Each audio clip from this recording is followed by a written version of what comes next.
قرآن پاک میں اللہ رب العزت ہم سے مخاطب ہیں اور ہمیں حکم دے رہے ہیں کہ اسلام میں پورے کے پورے داخل ہو جاؤ، آدھا تتر آدھا بٹیر نہیں،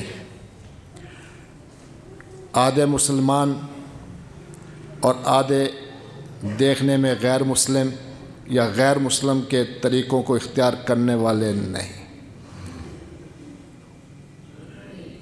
آج ہم اپنی تہذیب کو دیکھیں، اپنے اخلاق کو دیکھیں، اپنے کردار کو دیکھیں تو پھر پتہ چلے گا کہ آیا ہم پورے مسلمان ہیں یا نہیں۔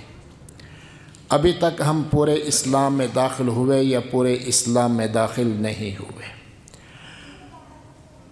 ہمارے زندگی کے اہم معاملات کے اندر ایک معاملہ آج بیٹیوں کو، بہنوں کو وراثت نہ دینے کا بھی ہے۔ اللہ رب العزت نے جہاں پر بیٹوں کے حقوق بیان کیے، بھائیوں کے حقوق بیان کیے، وہاں پر ساتھ بیٹیوں اور بہنوں کے حقوق بھی بیان کیے۔ اور نبی کریم صلی اللہ علیہ وسلم نے فرمایا، من فر من میراث وارثہ قطع اللہ میراثہ الجنہ یوم القیامہ او کما قال النبی صلی اللہ علیہ وسلم۔ یہ مشکاہ شریف کی پہلی جلد کی آخری حدیث ہے کہ جو آدمی اپنے وارث کو اس کی وراثت سے محروم کرے گا، کل قیامت کے دن جنت والی وراثت سے محروم ہو جائے گا۔ ہمارے ہاں ایک انگریز کا قانون چلا آ رہا ہے، اور انگریز کے قانون کے اندر کیا ہے کہ بیٹیوں کا حصہ نہیں ہے، بہنوں کا حصہ نہیں ہے۔ اور آج ہماری مسلمانوں کی اکثریت، خاص طور پر ذمہ داروں کی اکثریت ایسی ہے جو بہنوں کو جائیداد کے اندر حصہ دینے کے لیے تیار نہیں۔ بعض اوقات ایسا ہوتا ہے کہ باپ خود اپنی بیٹیوں کا دشمن ہوتا ہے اور اپنی زندگی کے اندر ہی ساری کی ساری جائیداد بیٹوں کے نام کر دیتا ہے اور بیٹیوں کے نام پر کچھ بھی نہیں کرتا۔ اور بعض اوقات ایسا ہوتا ہے کہ ماں خود ترغیب دینے لگ جاتی ہے اپنی بیٹیوں کو کہ آپ نے بھائیوں سے حصہ لے کر کیا کرنا ہے، کیا یہ حصہ لے کر تو شریکوں کو کھلائے گی؟ اور اس وقت ہمیں شرم نہیں آتی جب ہم اپنی بیٹی کو، اپنی بہن کو شریکوں کے حوالے کرتے۔ اس وقت ہماری عزت کہاں جاتی ہے؟ اس وقت ہماری غیرت کہاں جاتی ہے کہ اپنی بیٹی جو مقدس ہے، اپنے جگر کا ٹکڑا ہے، وہ تو ہم نے شریکوں کے حوالے کر دی، وہ تو ہم نے غیروں کے حوالے کر دی، اور اس وقت ہماری غیرت بالکل نہیں جاگی۔ لیکن جب جائیداد کا چند ٹکوں کا معاملہ آیا، چند پیلیوں کا معاملہ آیا، اس وقت ہم نے کیا کہا کہ یہ شریکوں کے پاس لے کر کے جائے گی۔ افسوس کے علاوہ اور کیا کہا جا سکتا ہے۔ اور بعض اوقات ایسا ہوتا ہے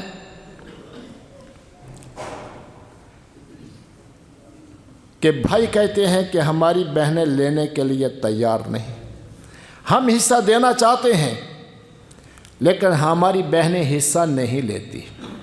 میرے عزیز دوستو، عورت وہ ذات ہے کہ جتنا اس کو دولت سے پیار ہے، اتنا کائنات کے اندر کسی کو بھی پیار ہے۔ جتنا عورت کو دولت سے پیار ہے، مردوں کو اتنا پیار نہیں ہے۔ کیا ہم دیکھتے نہیں کہ سونے اور چاندی کی خاطر عورت اپنے کانوں میں کئی سوراخ کروا لیتی ہے؟ ان سونے اور چاندی کی خاطر اپنے ناک کے اندر نتھ ڈلوا لیتی ہے، اور اس عورت کے بارے میں کہتے ہیں کہ وہ حصہ لینا نہیں چاہتی۔ حالانکہ اللہ رب العزت نے قرآن پاک کے اندر اس کے بارے میں فرمایا، أَوَمَن يُنَشَّأُ فِي الْحِلْيَةِ فَهُوَ فِي الْخِصَامِ غَيْرُ مُبِينٍ، کہ جس کی پرورش زیورات کے اندر ہے، جب کھل کر بات ہی نہیں کرتی، جب بھی بات کرتی ہے وہ سونے چاندی کے اور روپے پیسوں کی بات کرتی ہے، اور اس ذات کے بارے میں بھائی کیا کہتے ہیں کہ وہ حصہ لینا نہیں چاہتی۔ اس کے بارے میں باپ کیا کہتا ہے کہ یہ اپنے بھائیوں سے لینا نہیں چاہتی، حالانکہ دھوکے اور فراڈ کے ذریعے سے بہنوں کو چکر دے کر کیا کہتے ہیں کہ تیرے نام پر پلاٹ کروانے لگے ہیں، یہاں پر سائن کر دے، اور نتیجہ کیا ہوتا ہے کہ جائیداد اس کے نام سے اتروا لیتے۔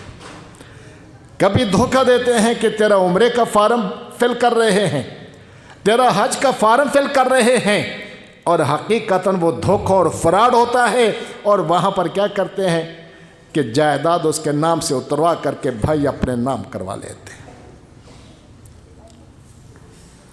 میرے عزیز دوستو، کبھی ہم نے یہ بھی سنا ہے کہ بھائی اپنا حصہ نہیں لینا چاہتے اور سارا حصہ بہنوں کو دینا چاہتے ہیں؟ کبھی ہم نے اس کا تصور کیا ہے آخر یہ عورت کے ساتھ ظلم کیوں کر رہے ہیں؟ اس عورت کے ساتھ یہ ظلم کیوں کر رہے ہیں؟ صرف اس وجہ سے کہ وہ کمزور ہے؟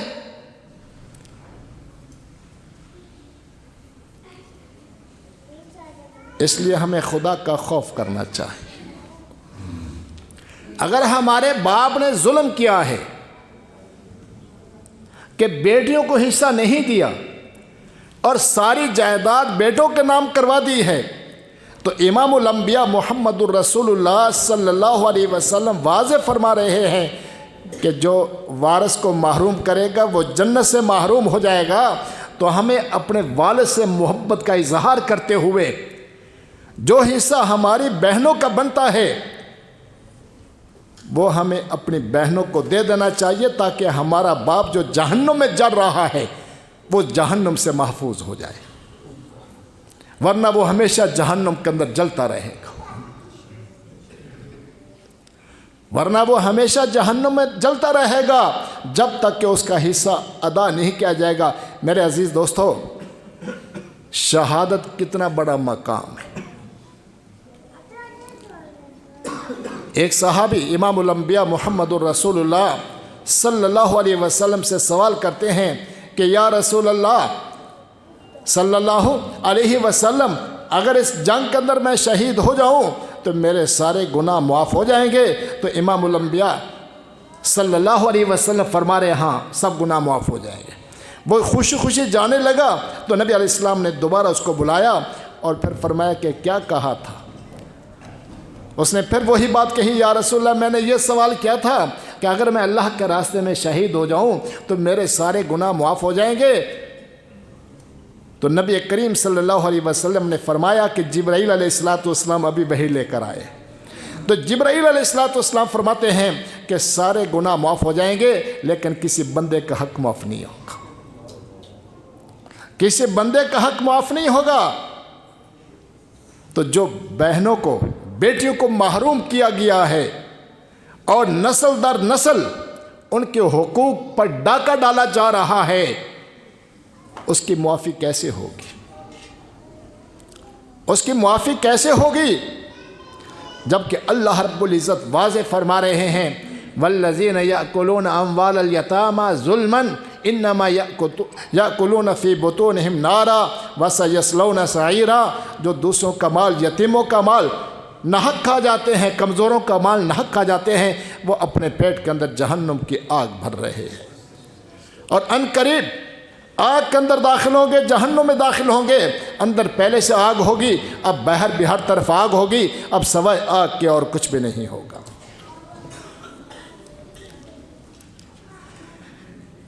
اس لیے اپنے بڑوں کے ساتھ بھی نیکی کا معاملہ کریں، اگر کہیں ان کے ساتھ غلطی ہوئی ہے، اور خود اپنے ساتھ بھی رحم کا معاملہ کریں۔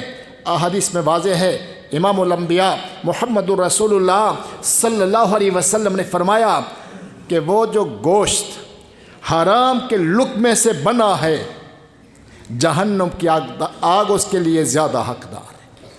اب اگر ہم نے ان کے حقوق پر ڈاکہ ڈالا ہے تو واضح چیز ہے کہ ہم اس کو کھا رہے ہیں، ہماری نسلیں بھی اس کو کھائیں گی، تو ہم خود بھی جہنم میں جائیں گے، اور اپنی اولاد جس کی خاطر ہم نے ان کے حقوق پر ڈالا ہے، ان کو بھی جہنم کی آگ کا حقدار بنا رہے ہیں۔ اللہ رب العزت ہمیں سمجھ اور عمل کی توفیق نصیب فرمائے۔ اس لیے کسی کے حقوق پر ڈاکہ نہ ڈالیں۔ اگر کسی کا حق ہمارے ذمہ ہے تو اس کے حق کو ادا کریں، تاکہ اللہ رب العزت کو ہمارے اوپر رحم آ جائے اور یہ پریشانیوں کا سلسلہ ختم ہو جائے۔ وآخر دعوانا الحمدللہ رب العالمین۔